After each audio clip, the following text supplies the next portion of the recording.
Imagine you're bowling a ball towards a friend who's standing next to a bowling lane. What do you think would happen if the ball were to hit them? Well, hopefully not much.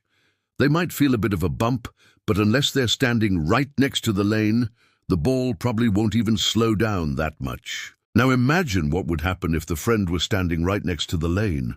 Yeah, it wouldn't be pretty. In fact, if they were actually standing on the lane, the ball would simply transfer all of its momentum directly to them and knock them over.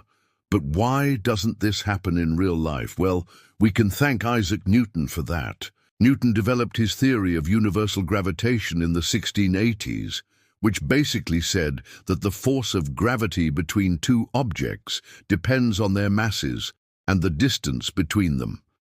That means that if you and your friend are standing next to each other, you're both attracted to each other with a gravitational force that depends on how massive you both are and how far apart you are.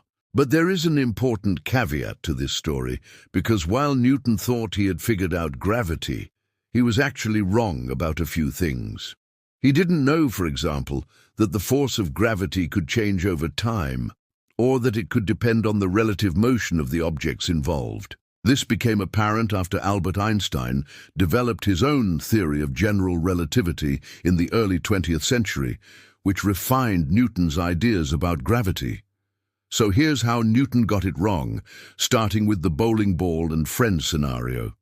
According to Newton, the force of gravity between the ball and your friend depends on their masses, which is true, but also on the distance between them. That much is also true, but only when the distance is large compared to the size of the objects. When they're standing next to each other, the distance between them is really just the distance between their surfaces.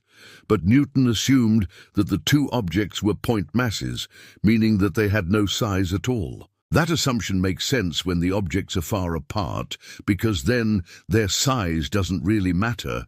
But it's not such a good assumption when they're standing next to each other. To get around this problem, Einstein realized that we need to take into account the fact that the bowling ball and your friend both have sizes. In Einstein's theory, the gravitational pull between two objects depends on the distribution of mass in each object, and that distribution can't be simplified to a single point. For example, if your friend were to bend over, their center of mass would move lower, and they'd feel a stronger gravitational pull from the bowling ball. But there's another way in which Newton's theory breaks down in this situation. According to Newton, the force of gravity depends on the relative motion of the two objects. That is, how fast they're moving with respect to each other. This makes sense if you think about it. If the ball were to roll towards your friend at 10 miles per hour, that's a lot more dangerous than if it were to roll towards them at 10 miles per second.